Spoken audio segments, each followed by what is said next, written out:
You've got people working anywhere, with data, apps, and devices everywhere, and hackers who can't wait to attack. It's time to implement a network security platform built for zero trust, powered by AI. That's how you'll have the intelligence you need to prevent the latest threats. And it's how you'll secure whatever, whenever, wherever, with less complexity. Move your business forward and never look back.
Where could reinvention take your business? Accenture, let there be change.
Good morning, everyone. Welcome to the Google Cloud Next Developer Keynote. Please give it up for your hosts, Richard Seroter.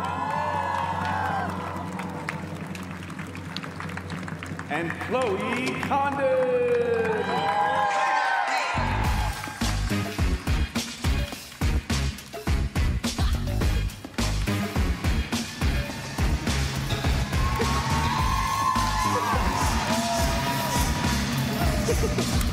All right. Hello, everybody. Welcome to the next 2024 Developer Keynote. I'm Richard Sroder, the Chief Evangelist here at Google Cloud. And I'm Chloe Condon, a Chief Developer Relations Engineer for Google Cloud. Yeah, we made it. Yes, we're here in Vegas in a room full of developers who build, run, and operate software using Google Cloud. Yeah, and some shout outs to some developers, our champion innovators over there. Yeah. Some folks from my team, don't behave yourselves during this time. That's what I'm talking about. And all of you joining online, thank you so much for calling in. So look, just 8 months ago, thousands of you joined us in San Francisco for our previous developer keynote. That was a good time. We learned from Google experts. We saw Google's latest technologies, which was great, and celebrated what a legacy looked like in the modern world. Speaking of 2023, we took last year's developer keynote video and we used the latest Gemini 1.5 Pro model to extract some information from it. Here were all the things that we wanted to know. When did we actually do a demo? Did we talk about BigQuery? Who was the chief tuba innovator? I have some questions about that. I've got questions, yeah. Did anyone talk about RAG? Before coming on stage, we loaded up the video and prompted it with a few questions and sped it up a bit. Yeah. It's 75 minutes of high-definition video. Yeah, let's see what we got. So if you look at the insights that we got back from this, it's actually pretty good. Like, it kept track of the different questions across the video time, answered different types of questions, and even found some names. Miles, like, look at that. So look, it's cool that we actually are showing product a little faster than last year as well. I'm kind of glad we didn't ask any questions about that absurd musical intro, but we love Forrest. Developers can use our Gemini 1.5 Pro model to get insights on things like code bases with over 30,000 lines of code, extract information from 11 hours of audio files, or even a doc with 700,000 words. It's like one email from my boss, Gabe. It's amazing. It all fits. Super cool. So look, the pace of innovation is speeding up, though, and you all are building some amazing things right now. At Google Cloud, we want to meet you where you are, but frankly, take you further than anybody else can. The future of development is giving you smarter tools to build smarter apps that run on smarter platforms. I think Gemini is changing the way developers deliver software, and we are here to prove it to you today. So we're going to show you how Gemini makes coding better, we're going to show you how it makes platforms better, and we're going to show you how you make ops better. This next developer keynote is made by developers for developers. So let's get moving. Awesome. Yeah, we got to get you out of here in 60 minutes or Allison's going to yell at me again. So we've got a jam-packed morning, so we should get rolling. Yes, I'll get some of our cool demos ready while you introduce our first guest. Love it. Thanks, Chloe. So I'm pumped to invite someone on stage to show us generative AI for the developer across the entire cloud experience. So give me a big Vegas welcome to Vice President and GM of Google Cloud, Brad Calder.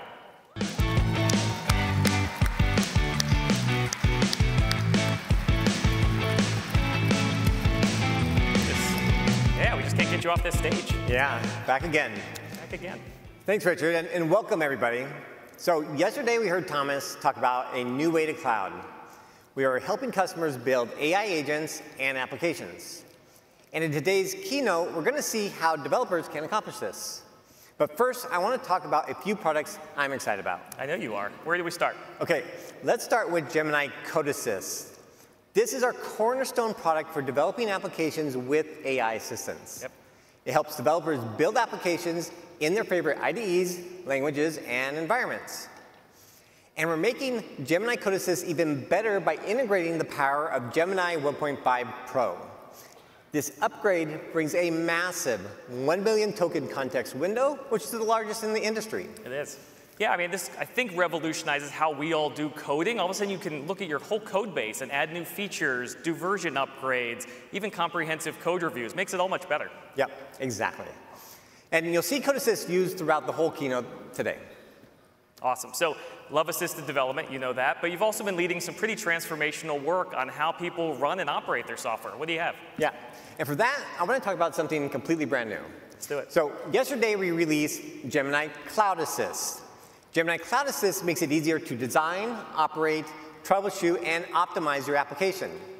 It uses the context from your cloud environment knows about your specific cloud resources and helps manage your application lifecycle. Yeah, I need help in big ways troubleshooting apps. You know this. I'm not good at this. Yeah, and that's one place where Gemini Cloud Assist shines. Love it. By leveraging the specific context of your application, it'll help you, Richard, solve problems like troubleshooting. When you have a production issue, every minute counts. And Cloud Assist helps you uncover the root cause so that you can solve problems in minutes instead of hours. OK, so let's get to a demo and demonstrate Cloud Assist in action. Yep. And for that, I'd like to invite Jason Davenport here to help us out.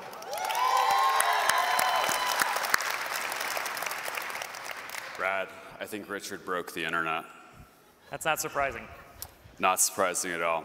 All right, so we're here at our application page because we're working for Symbol Shops, and something's definitely wrong. So I can't buy clothes, I can't buy couches. We got to get this fixed, right? And we got to do this as fast as possible. Yeah, we're all counting on you. No pressure, right? All right, so here's what's fun, right? This is where we're going to use Gemini Cloud Assist to help us root cause this problem really quickly.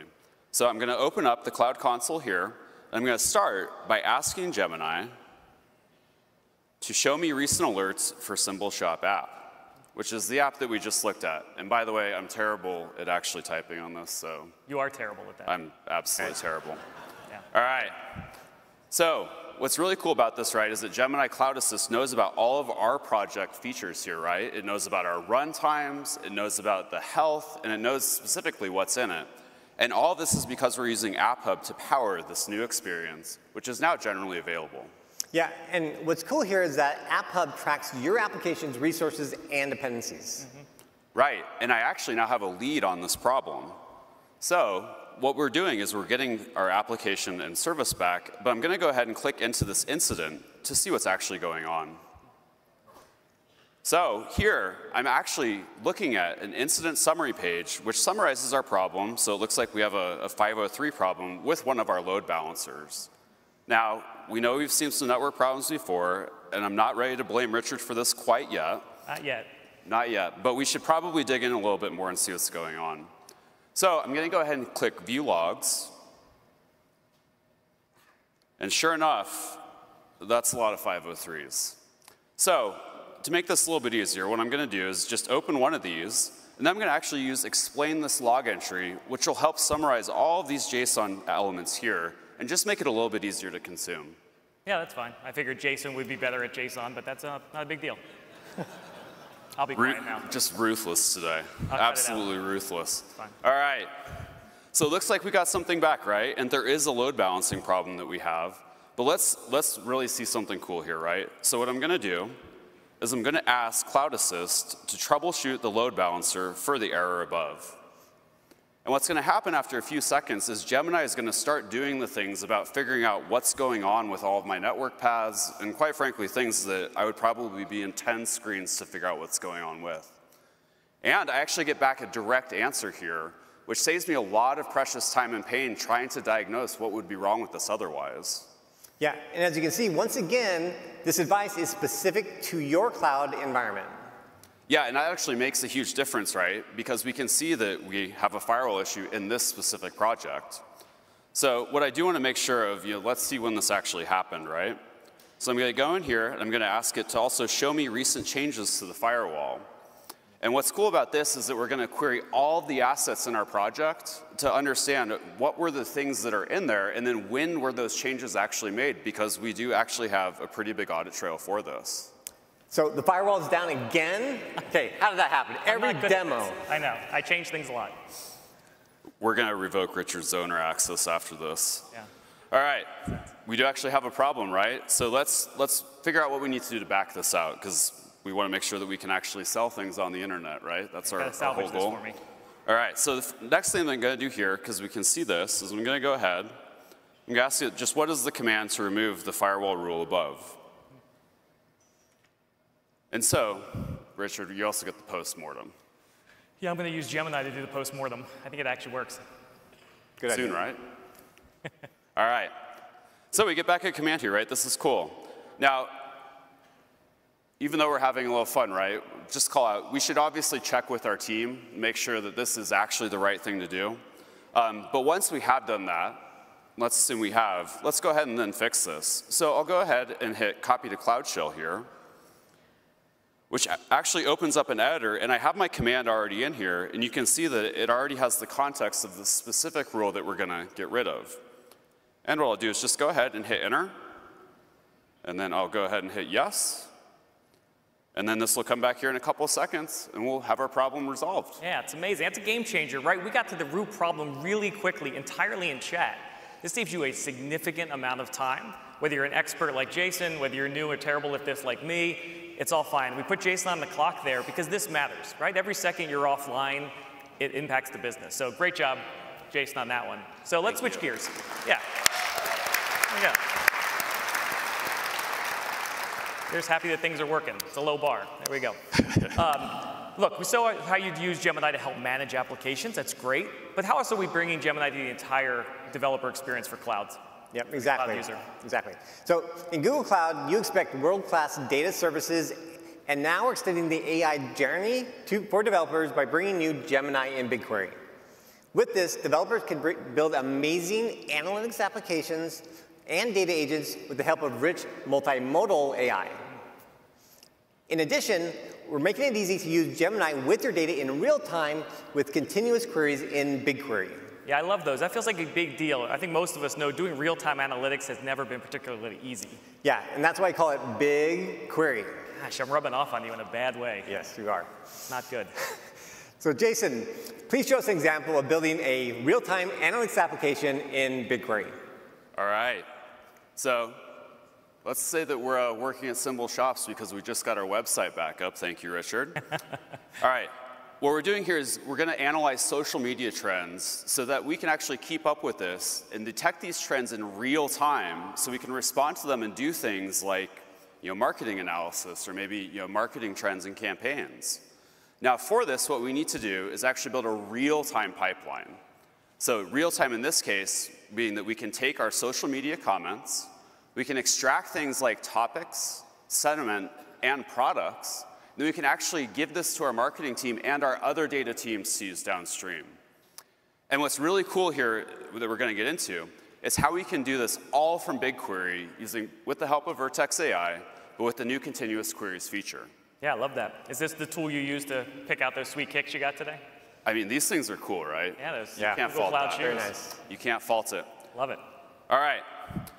So let's go ahead and get this built, right? So the first thing I'm here, I'm just in the BigQuery home. We can see that I actually have a few things here for my social media that I'm pulling in. I have this social media post page here. So let's go ahead and just query a few records to make sure that we're getting some data in. OK, that's pretty cool, right? We have some stuff here from different platforms and some post text. But now is where we really need to actually get our work started, right? So what we're going to do is open a new editor. And we're going to go here, and we're going to actually use Gemini Pro to both analyze our topics and sentiment, and we're going to use Gemini to actually help us write this query for it, right? Nice. So I'm going to go ahead and hit this here. I'm going to come in to write a SQL statement. And what we're going to do is ask Gemini to essentially build us something where we have a prompt that can extract sentiment, topics, and product mentions from post text in the social media post table. And then we want this in JSON output, no JSON pun intended, for our next step, which we'll show here in a minute. And I'll go ahead and run this.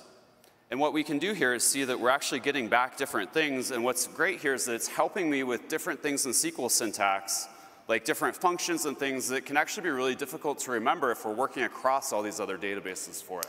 Yeah, and that's a lot to remember and to get right that Code Assist helps you with. Yeah, getting the right statement figured out is not easy. You say that. I love the natural language.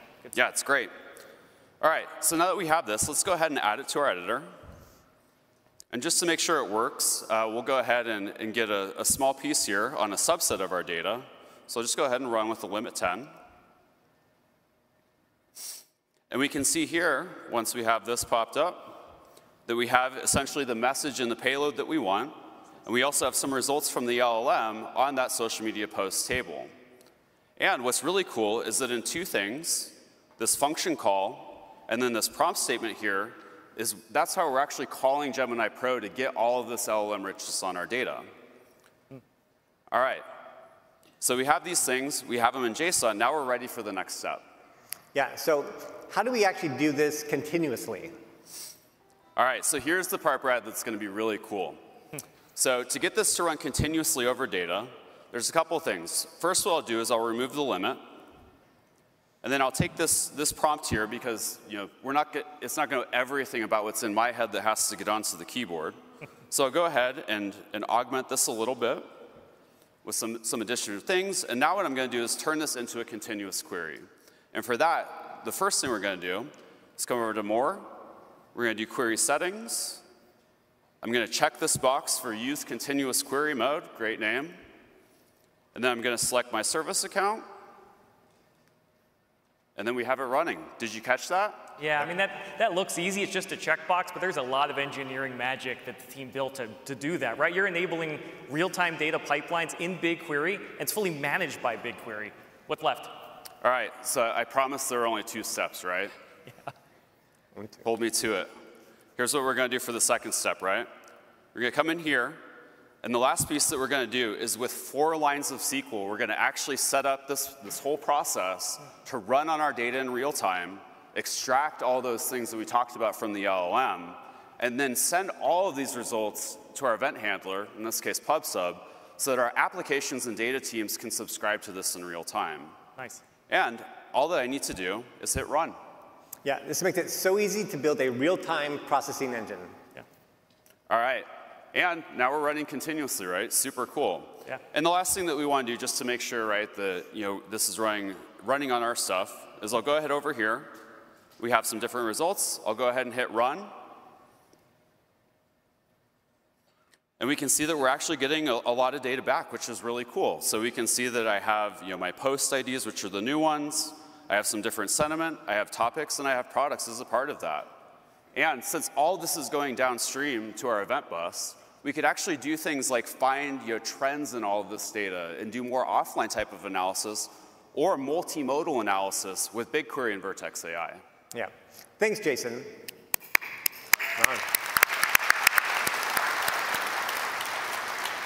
So the 2 demos Jason just showed us use several features across our Gemini for Google Cloud portfolio. This provides a new generation of AI assistants and capabilities for building AI applications and agents with Google Cloud. And this is just the beginning, and there's so much more to come. Yeah, that was amazing. Looking forward to the rest of it. Brad, Jason, thank you for showing off Gemini across Google Cloud, helping us see how we can make the entire development and software experience better with Gemini. Back to you, Chloe. Thanks, y'all. Now we're going to dive deep into how to build, run, and operate with Gemini. The first stop on our journey is how to go from a great idea to an immersive, inspirational AI app in just a few minutes using Google AI and Google Cloud. To help me get started here, please welcome Google Cloud Product Manager, Femi Akinde.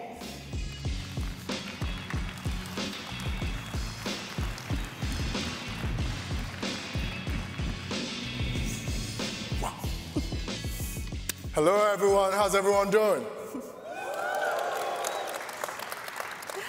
Femi, generative AI seems so simple yet difficult, especially when we try to make our idea a real application. So let's create some inspiration. I was inspired by a developer community video that used Gemini to identify and categorize a bookshelf. But how can we turn this into activation? Well, Chloe, a lot of your books feature very interesting travel destinations. But you and I both know LLMs are trained on a lot of general information.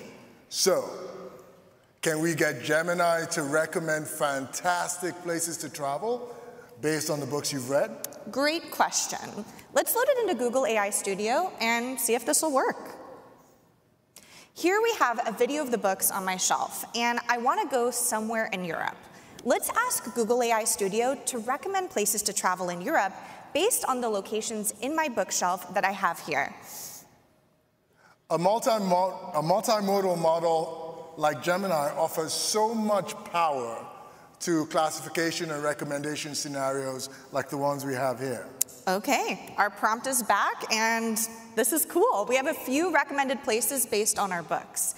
Simple travel itineraries are so 2023, though. Let's get recommendations and let people do things like book travel. Google AI Studio was great because we proved that we could use multimodal input to get place recommendations. Since we want to build an application, we need to shift over to Google Cloud to build it out, which gives us more enterprise-grade controls and capabilities. And since we're going to write some code, we'll need an IDE to code in. So Chloe, could you please go over to Cloud Workstations from Google Cloud? Sure. Here you can use a hosted and managed development environment that provides developers their IDE of choice. This is great. I can see there's a VS Code workstation, so let's go ahead and open that. It's great that in under a minute, we've moved from validating our idea to being ready in our IDE, which means now we can code. And we'll need an application framework for that, one that's highly responsive and dynamic to give our users a great experience. We also want it to be highly integrated with our hosting platform. So let's use Next.js to build a great user experience and minimize our code. Let's build it. Let's do it. Great. And for that, I met a great expert on Next.js backstage. I'll pass the mic to him, and he'll help finish this off. Thanks, Femi. Thank you. Thanks for having me. Bye, everyone. Bye. I'm sure our audience would love to see this in action, so let's bring one of the creators of Next.js on stage to show us how it's done. Please welcome the CEO of Vercel, Guillermo Rauch.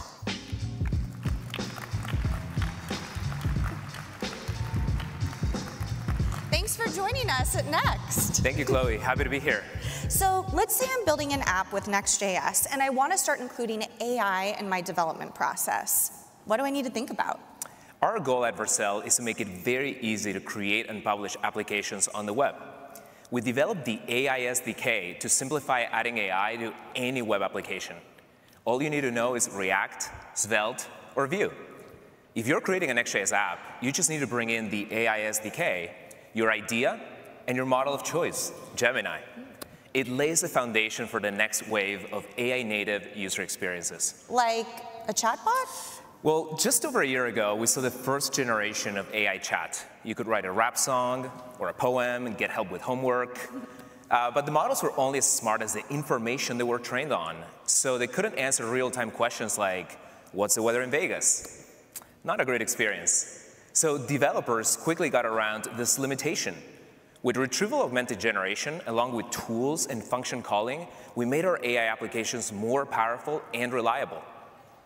Developers could now give language models more contextual information about the outside world and use them for reasoning rather than just next word prediction. RAG allowed chatbots to move beyond their training sets. So we're done. Well, not quite. Look, if you're telling me that we've spent trillions of dollars on GPUs and training, and all we got was 1995-style plain text user experiences, we're not done. So text is sometimes useful, but the reason we've invented as an industry technologies like React and Next.js is to make interactive, intuitive user experiences. With the Vercel AI SDK, we aim to tackle this problem head-on. With our latest release, we allow developers to move beyond plain text chatbots to create rich, interactive, component-based interfaces that we believe will be the future of AI-powered user experiences. At Vercel, we believe this is the future, and we call this generative UI.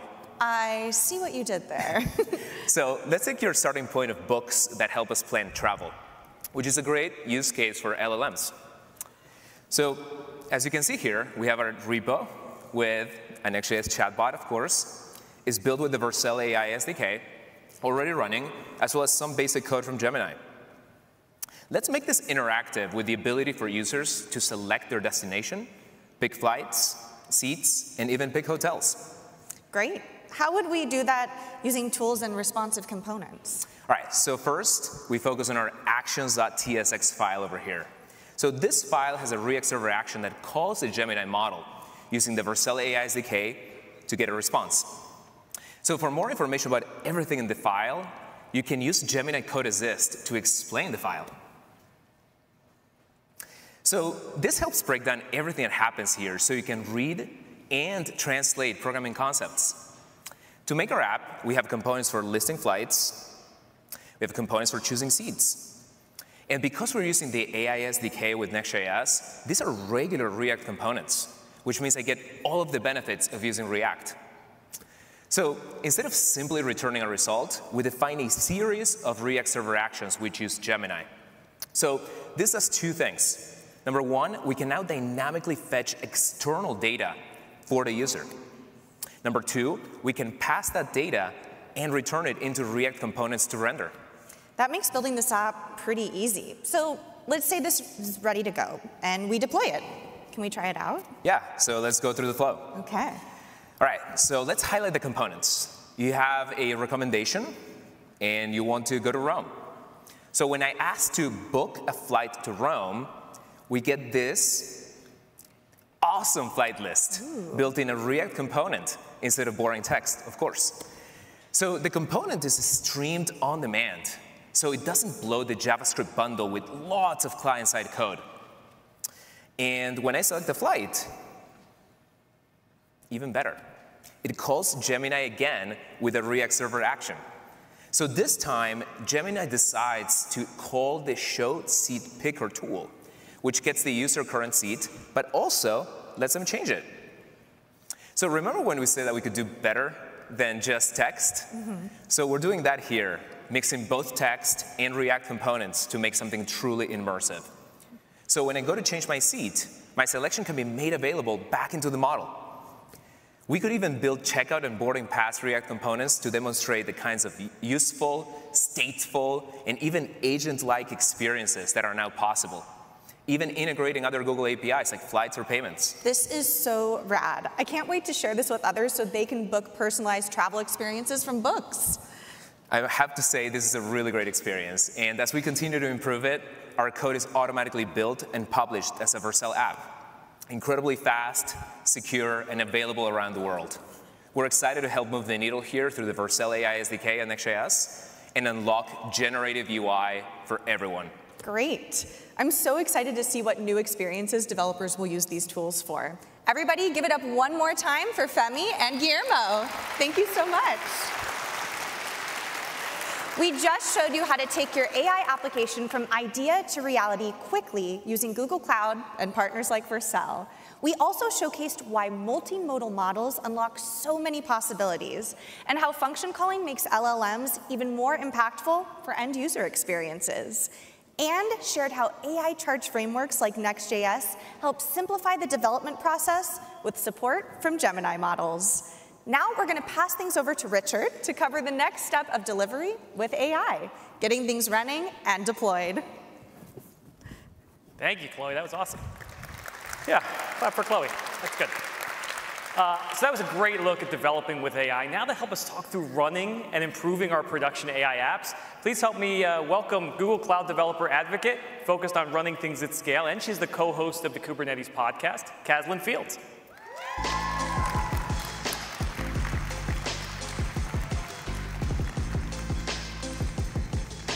Awesome.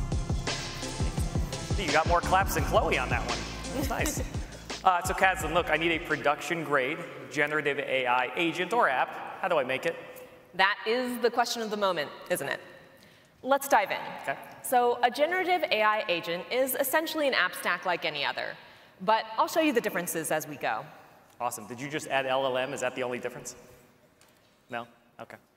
Anyway, in that previous segment, we saw that some front-end code talked to a fully managed Gemini endpoint. That's what we were messing around with. But now we want to look at a different full-stack application in action with all those different pieces, including the model itself. Can we break it apart and then talk about all the cool stuff? For this demo, we're going to build a better chat experience for symbol shops. Okay. Using generative AI enables symbol shops to provide product recommendations based on images of the customer's own home. In the app, the customer can open the chat agent, which is right here. And here in the chat agent, you can provide an intent-based prompt, like, what would look good in my room? Good question. And then we can upload an image of the space. Why is that called Richard's Dining Room? It's creeping me out. Why? I picture I look like a serial killer. What kind of room is that? It's actually my living room. It looks great. So here, the agent is analyzing the media to detect what currently exists in the room. And based on the items that it sees, along with our available inventory of items, it recommends the top items that the customer might want to purchase. All right, that's really cool, but then how did this actually happen? What did you do here? So we used a multimodal model for our chat, but the key is customizing it to understand Symbol Shop's catalog. And we do that using Retrieval Augmented Generation, or RAG.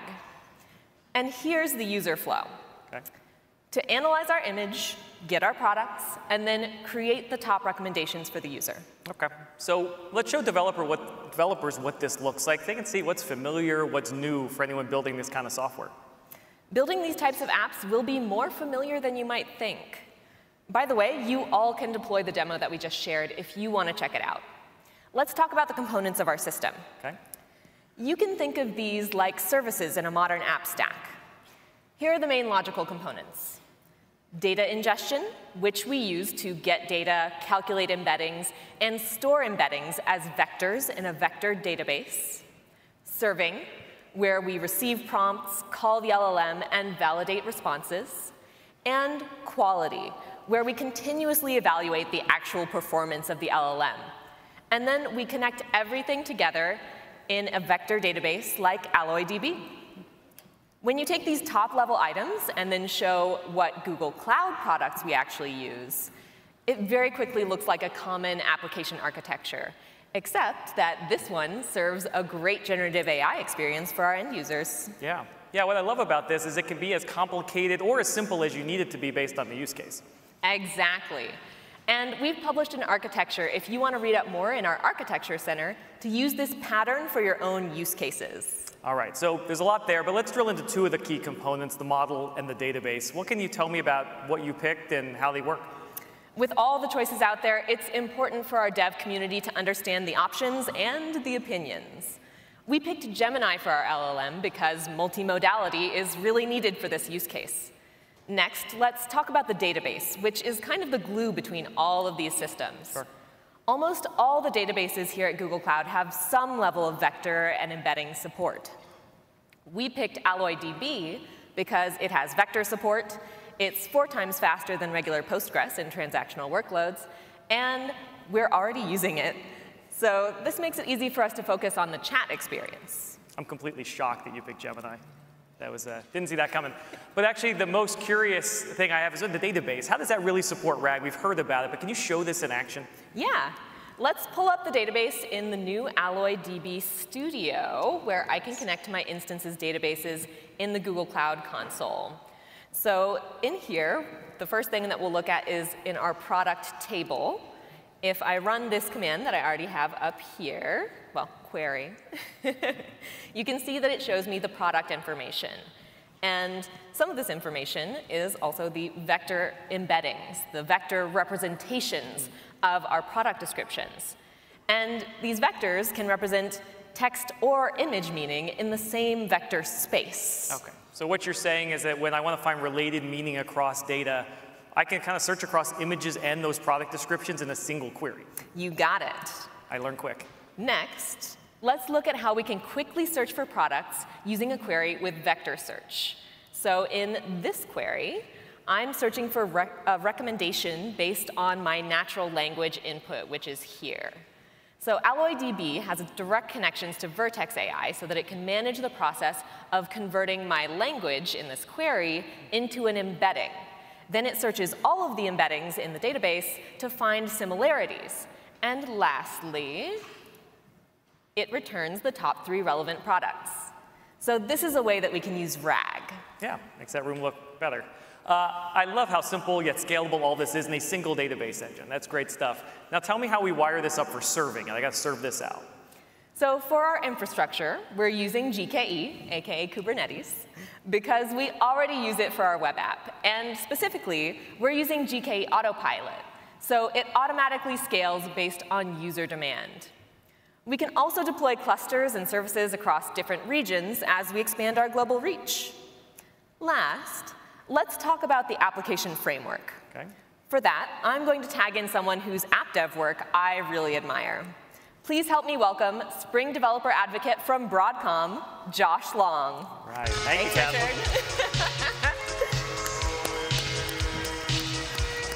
Great job. What's up, buddy? They let anybody in here. Good to see you. Good to see you.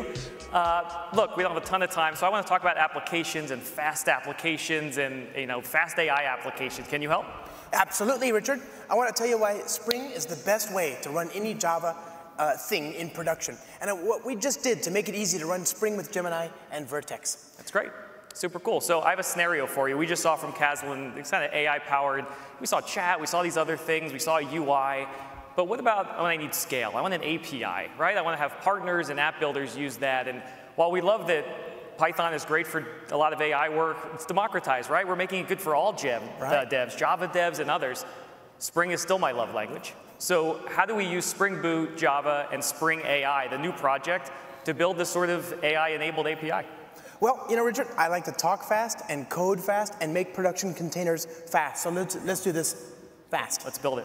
We're going to start here, okay, my friends? We're going to go to start.spring.io. This is my second favorite place on the internet. Can you guess what my first favorite place on the internet is? Is it still production? It's still production. It's always going to be production. Right. We're going to build a new application here, start.spring.io. We have a few decisions we need to very quickly make, some answers that we need to provide. First of all, what do we want to name the service? I'm going to name the service Service. Great because name. I'm really great with names. I love it. Thank you. I get that from my father. Sure. My father was great with names. When I was a small boy, we had a small white dog, and my father named him White Dog. I mean, again, amazing with names. Yeah. Thank you. That said, my mom, she tells me all the time, she says, you're very lucky that I named you. And yeah, that's probably true as well. Your name would have been Lamp. We don't want to know. And then we have a choice about what version of Java to use. Friends, there's a lot of good choices, but Java 21 or later are technically superior in every way. They're also morally superior. Sure. This is very important. So we're going to leave that there as well. And then we have some decisions to make. First of all, we want the web support. We're going to build an API, right? That's what we talked about. Right. We're going to use the JDBC SQL database abstraction, of course. Right. We're using AlloDB, but that's binary compatible with? Postgres. Postgres, okay. Right. And we're going to use the GraalVM native image support. And GraalVM is? It's an open JDK distribution that has some extra utilities that allow us to build really fast native operating system binaries. Okay? Got it. And then finally, where would we be without the Spring AI module for Gemini? You wouldn't be up here with me. That's true. Yeah. That's true. Exactly. So that's the price of admission. Seems fair. So we've got all of our selections here, but we're on the clock. I would normally hit generate and open this up in the IDE. Right. I've already got an IDE waiting for us, so let's just switch over to that. Okay, and so here's the public static void main code that you would have gotten. I'm just going to copy and paste all of this right there. You code fast, but not that fast. And we want to set this up for success in production. I'm going to enable virtual threads. Those are magic, right? They give you non-blocking I/O without the complexity of things like async await and the like. That's awesome. Gradle W, I'm going to kick off a native compilation here, okay? We'll just let that run in the background. This is not a regular Java compilation. It's a GraalVM operating system specific compilation, so it'll take a little while. Oops, whoop, there we go. And take two. There we go. So we'll let that run in the background. And now walk back me through the code, because what you're doing is you're doing some of these things of calling the database, calling the AI model, all those sorts of things. Absolutely. Walk me through it. Pretty straightforward, pretty much what we've seen, I think, at least I hope so. Yeah. So we start from here. We got a method called recommend, given the current product that the user's looking at. Sure. And a query, a question by the user, given that product. We go to AlloDB, we look up the other similar products, given the description, given the embedding. Doing a vector search there, you see in the command. Yep. Very straightforward. And then we go down here and we get the results, the similar products. We use that to then create a string, which we then plug into our prompt to Gemini to ask it for similarity, right? And that prompt template, that's a Spring AI component that works even if I'm swapping models and making worse choices and not using Gemini, but it would all work. Right, exactly, yeah, exactly, yes. So a nice little toolkit there.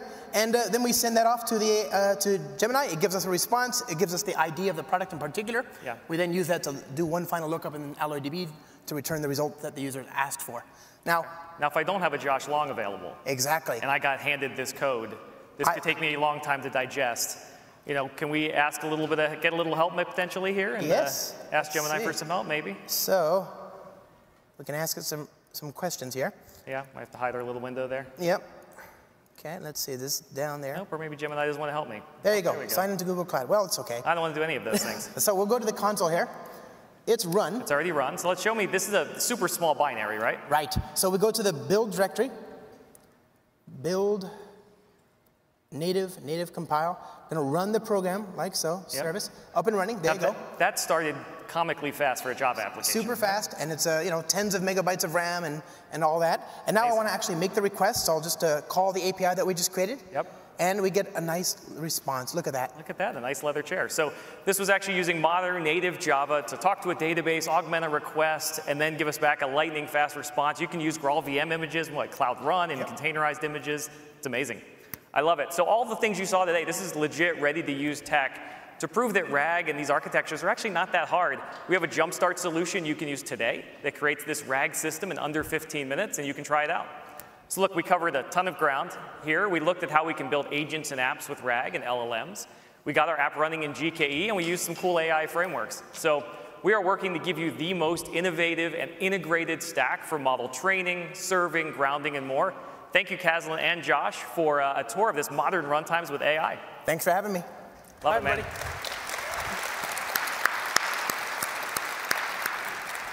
Oof, tired just watching that guy. It was great. So let's talk more about this runtime and platform stage and how Gemini makes running apps better.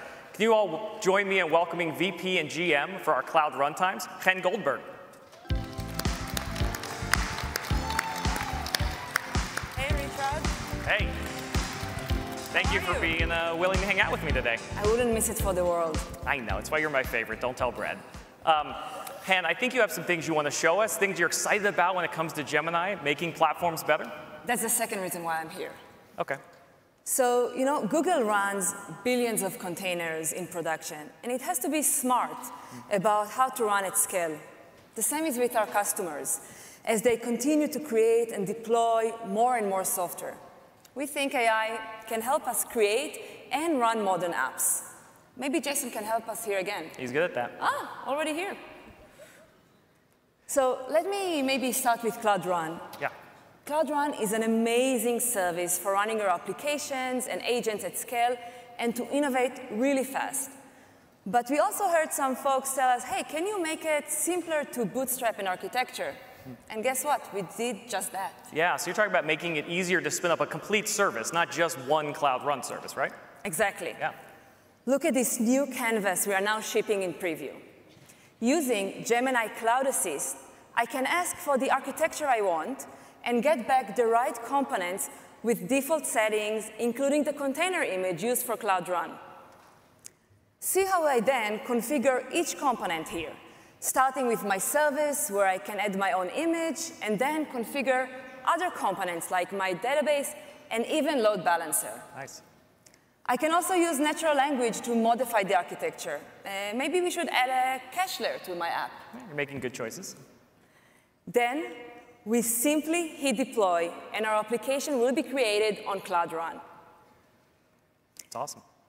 This experience is helping developers to think in applications and manage them more easily. Super cool. What a great way for devs to kind of build out and explore a modern architecture using tools like this. I love that. And do you want to see something even cooler? You know I do. So we've just enabled multi-region deployment so that you can deploy this application globally. Wow. You can see here this single command in Cloud Shell. It's the regular one that everybody is used to deploy services. But notice my region. I can deploy a Cloud Run instance to any number of regions at one time just by adding the regions I want here. That's so cool. I love Cloud Run. I think it is the fastest way to any production workload. And I think no other cloud makes it easy to deploy to multiple regions like we do. Yeah, it makes two of us. It's definitely one of my favorites. That's good. You're not supposed to have favorites. So look, people also love having access to GKE, though, which is your other favorite. When they want to deploy platforms, commercial software, or just apps that run best on Kubernetes, when is GKE the right choice for AI workloads? And don't say all the time. I wouldn't say that. Okay. But definitely when you want more flexibility and control, GKE got you covered. And you know, what's interesting is that with AI workloads, some of the new challenges that our customers are seeing now can uniquely be addressed through the power of GKE. One challenge is growing the ecosystem, but really GKE can be easily integrated and extended. For example, we've added new support for the Ray framework so that you can train and serve AI models more easily with GKE. Yeah, that's not easy to do if you've just done it yourself, right? Now, if you've done it ever on your own, you might know the complexity and steps that you need to follow before you even get to the fun stuff. Right, fun stuff. I like those stuff. Okay. And you can see here that we just updated our UI to make it simpler to add Ray to GKE cluster. It's a single checkbox, and we got you covered. That's super convenient. What else have you added to GKE that makes it this sort of ideal host for folks running their enterprise-grade AI workloads? So besides support for popular framework, we've also introduced new support for TPUs, optimization for container startup time, and loading data faster, helping our customers to save money and improving developer velocity. All right, you said developer velocity. It's on your bingo card. You got that. I'm thinking notebooks, though. Can I just use regular notebooks with this, or is there anything funky? I think this is a great idea, and of course you can. So here you can see that you can use Vertex AI Colab Enterprise notebooks with your Ray cluster. These give you all the benefits of both GKE and Ray, as well as Colab Enterprise on Vertex AI. Here, we are running inference on our Ray cluster from a notebook. And if you want to hear more, you can join my Spotlight session today. You should not miss that Spotlight session. But as you mentioned, it's not trivial to build and run lots of containers. Day 2 is going to have to change as we keep creating more and more software. So what are you doing with AI to make operations in GKE a bit easier? That's a great point. So earlier, Brett showed us Gemini Cloud Assist. And it offers a very powerful way to use resource-aware generative AI to run your cloud platform. And we are providing Cloud Assist across our cloud services. Let's see how. Yeah. When you activate Gemini Cloud Assist, you not only get contextual answers to chat questions, but also in-console recommendation for optimizing your clusters. Here, in this example, I'm at our new cluster overview page, where we have surfaced more Gemini-generated insights to keep your clusters healthy and optimized. Beautiful. Now, you can also go and view insights for my costs to see what I can do to help my monthly spend. Because Cloud Assist knows about my configurations, including regions, I'm getting targeted actions by cluster that can be taken to reduce my spend. I can then drill into the recommendations and even ask follow-ups for how to execute the steps, keeping humans in the loop just to validate. This is definitely one of the largest asks by developers in our community. And for optimizing GKE, see that Gemini is offering very specific recommendations in the GKE dashboard and help understanding GKE logs. I can't wait for being able to use this more and more. It's great. And you know what? Soon, I'll be able to use Gemini to even act immediately on each of these. Wow. Bringing AI to GKE helps you build and run better platforms for your users. Thanks so much, Jason. Great job. So, look, I love seeing how hard we work to make Google Cloud the absolute best place to run Kubernetes, and it gets that much better when you put something like Gemini in the mix. For sure. Containers are an ideal way to package modern software and AI-assisted container management platform with both GKE and Cloud Run offers you best option to boost productivity in the cloud. Yeah, couldn't agree more. So Hen, thank you so much for helping us explore how Gemini and Google Cloud make platforms better. Thank you so much for having me. That was amazing. Chloe, back to you. We've talked about developing with AI and building powerful AI applications using developer tools. Now let's take a look at how developers are using Gemini to manage and fix their problems in applications. Please help me welcome to the stage a reliability advocate here at Google Cloud, Steve McGee.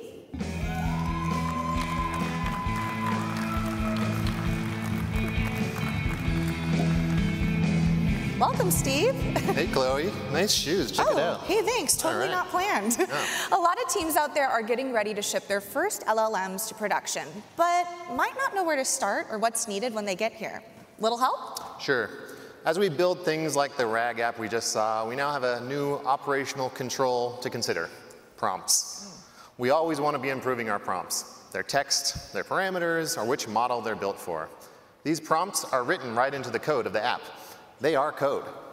So today, teams tend to do this in a kind of an ad hoc way. They're just sort of trying stuff and discussing it in the team chat. Doesn't seem like the best way to keep things organized. I'm sure the best prompts could get lost in the shuffle. Right. So we want to help make this better and less toilsome. So you've heard the term prompt engineering. We can iteratively use prompt engineering to improve the reliability of our app, improving the prompts that are used in our code.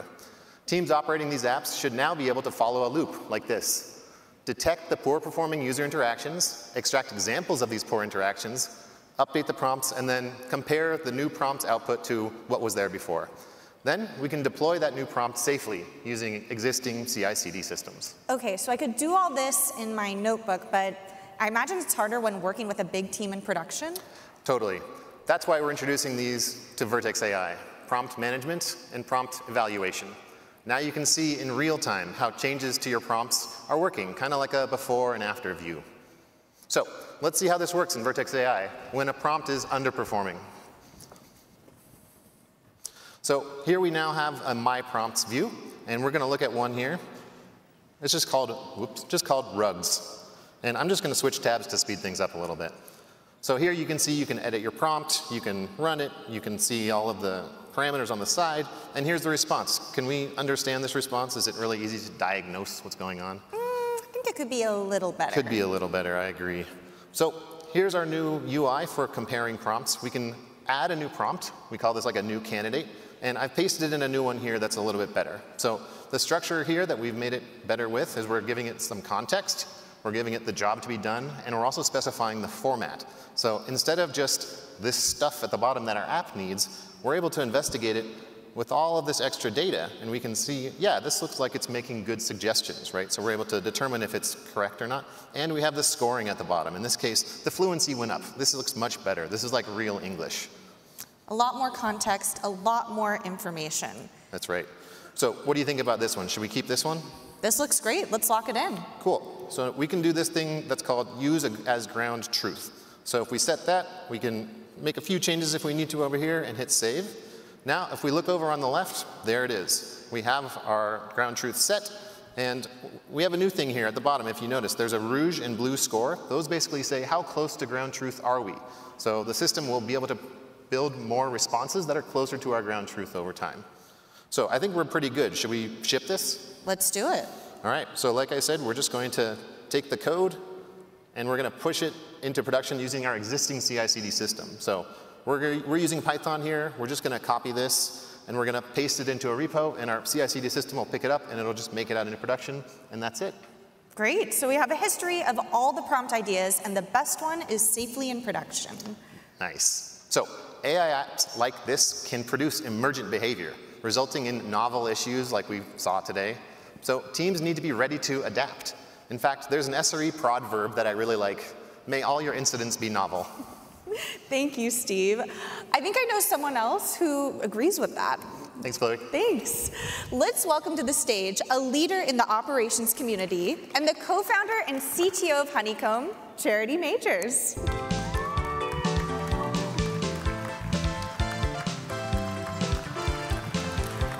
Welcome to Next, Charity.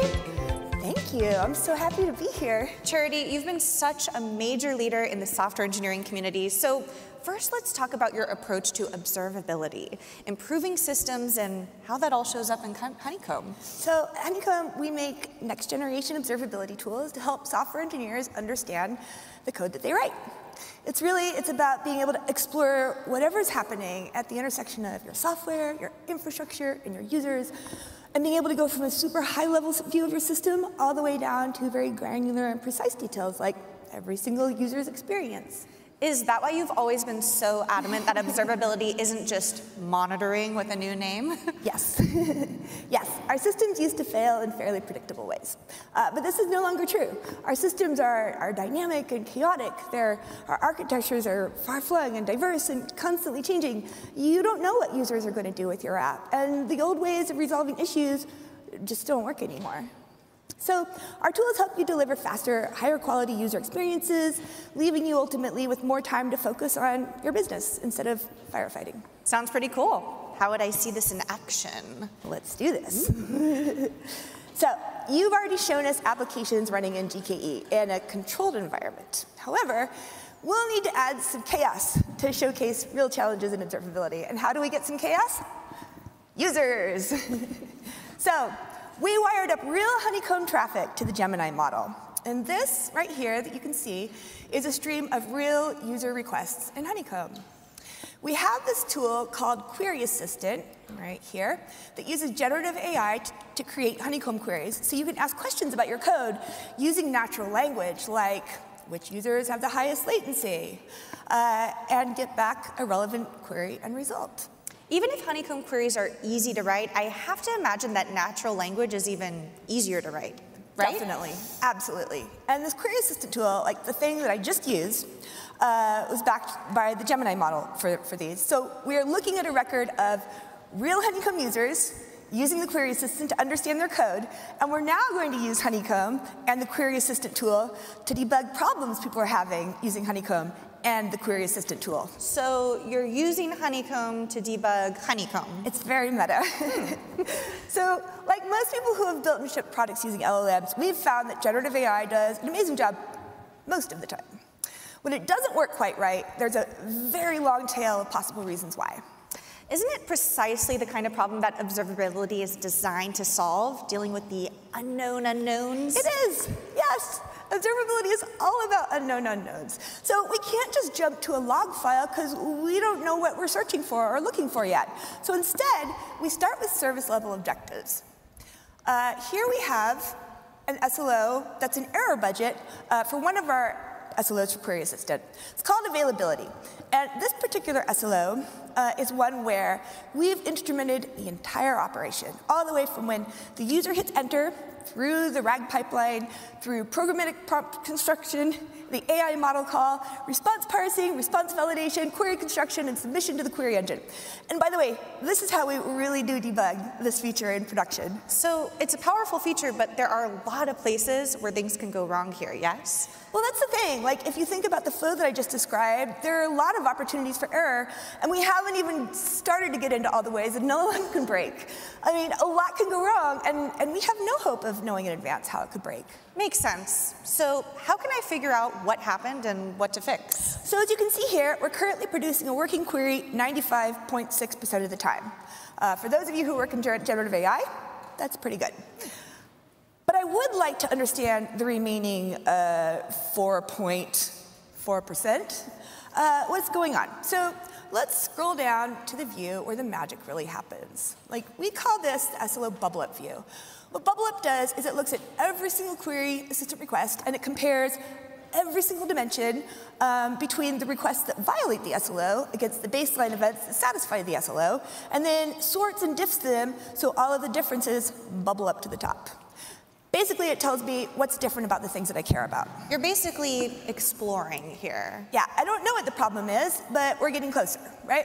So I can see here that my error column is the most common outlier amongst the violating events. No surprises there. But there are several different error values.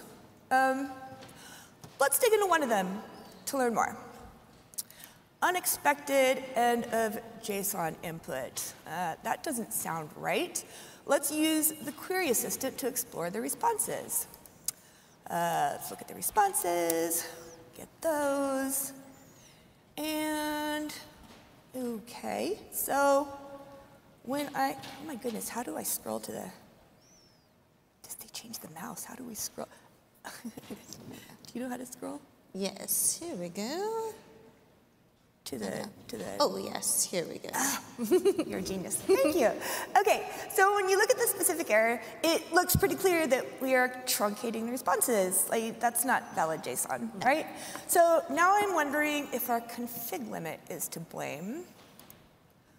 Let's look at the output config. And go down and scroll to the right again. Ooh, 150 tokens. OK, so our configuration was just for 150 tokens for the response event from the LLMs. Clearly, that's enough, because it's cutting these all off. So this seems like an issue that I should take to the team, right? So this whole flow just shows how incredibly important observability is when you're building with generative AI. We found this problem to fix, but new ones will surely come up. There are a half dozen other errors there already.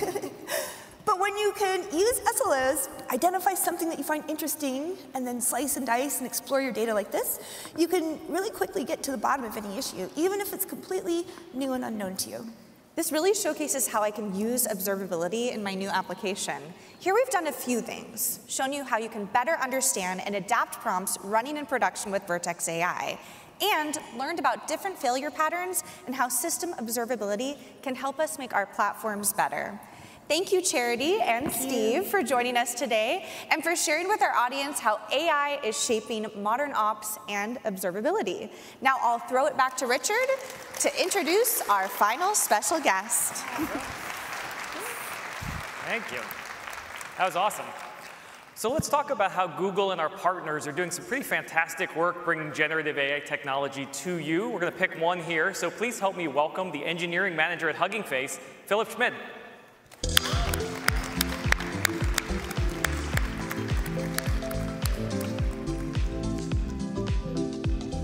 That's a long walk.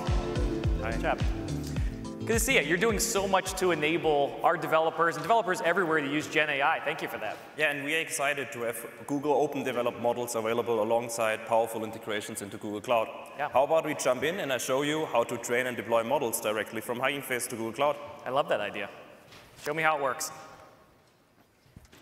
So we start here in our model hub, where we now have over 500,000 available models for developers to use. Look, one of our most popular models is Gemma 7b.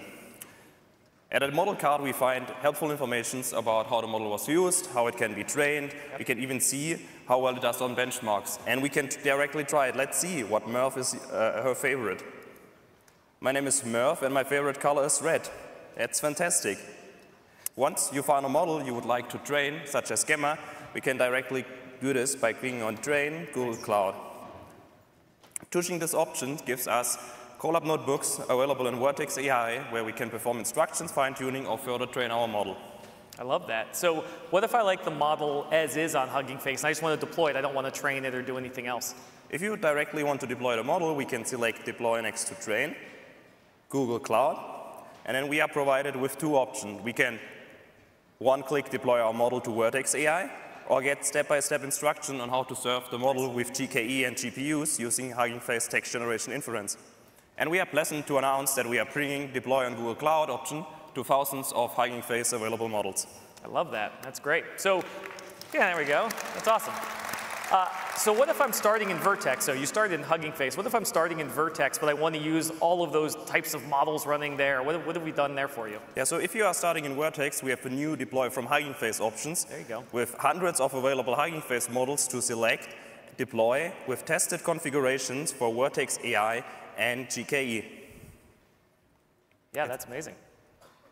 All right, so thank you for showing us all of that. I've started actually using Hugging Face myself recently, and I'm hooked. So thank you so much for showing us all of this and being a great partner with Google. Thanks. All right.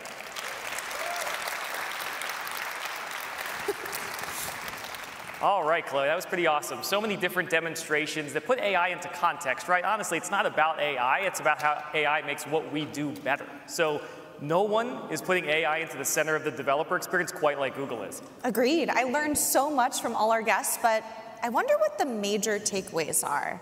Here's a wacky idea. Okay. Could we put this recording of the keynote into Gemini and ask for takeaways? That seems super stressful to the production team. Yeah, let's do it. So let's bring out Jason one more time. Is he killing it today? Jason Davenport.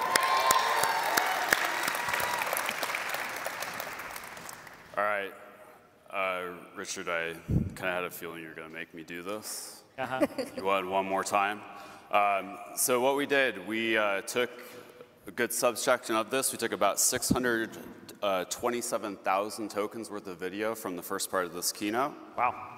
So we chopped that. We got it from the truck. We put it into Google Cloud Storage, and now we're essentially running it in Gemini. So what did we ask? Chloe? Looks like the first question here is how to build a RAG with Google Cloud to help our developers build better grounded generative AI. Question 2, what product does in-console troubleshooting? Yeah, you're just pitching products here, Jason. Good job. All right.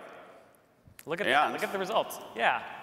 So we got some great stuff back. Those are pretty good results. So look, if you take away anything from this keynote today, it's that from coding to running platforms to operations, software's simply better with Gemini. Thank you all so much for being here today. Enjoy today's breakout sessions and stop by the Innovators Hive to try out all the latest tech while talking to your favorite Google Cloud experts. And we'll see you in the cloud.